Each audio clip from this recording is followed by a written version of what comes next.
we started out fixing that house in Bellflower and fixed it all up. I had every room, I think, wallpapered, and I remember that kitchen. I painted this. I put up this cherry wallpaper and painted the ceiling red, bright red. And Mr. and Mrs. Rogers came over one weekend for a visit. I think they stayed several days, and we were cooking a pot of beans, I think, and the pressure cooker thing went off and sprayed those chili beans all over that red ceiling. What a mess. What a mess. We got it all cleaned up. And we fixed that house up real nice and got it all fixed. And we made, I can't remember, we paid $7,000 for it. And I think we sold it for $11,000. And so the bug was instilled for the fixing up of the house. Yep, making that was it. That was it. From then on, it was just buy a house, I don't care how run down, and fix it up and sell it. What's the worst house you ever bought? The worst house we ever bought. That you thought, if you were going to do it again? Besides those apartments, that was the worst nightmare I ever got into. Oh, that was horrible. But the dirtiest and worst house was that Beckford house on Tarzana. Those people were alcoholics, and every room in that house was so filthy.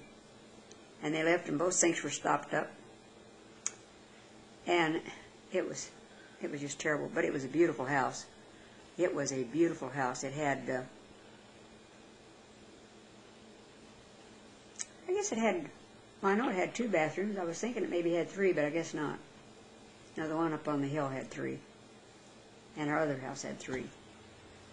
I forgot how long we stayed there. But that was a beautiful place. In fact, we were living there when Kay got married. Kay and Brad got married. Oh, wow. And we sold it and moved into a house that Jesse was going to sell. And we were thinking about buying it in Woodland. It was not too far.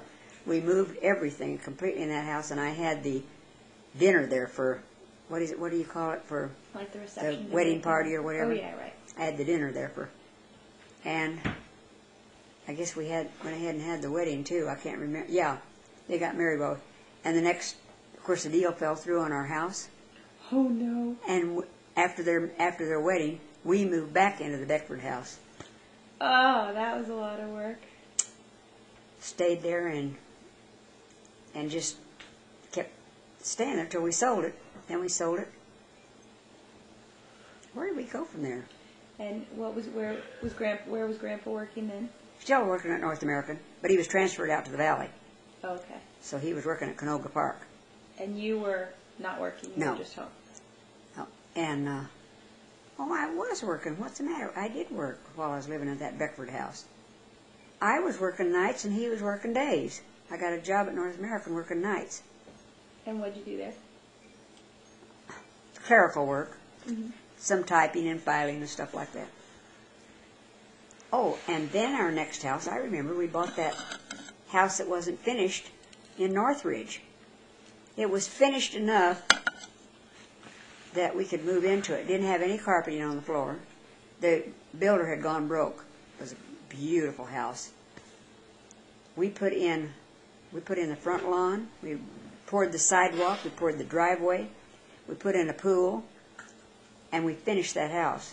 It was one of the most beautiful houses we ever lived in. It had a brick fireplace in the den, and this brick part was in the kitchen, with a built-in barbecue in it. And we were going to the Church of the Nazarene at that time, and every Sunday, Mel and Mary Ann, and certain ones, Jesse and different ones, they'd come over for dinner. Every Sunday we'd have dinner. And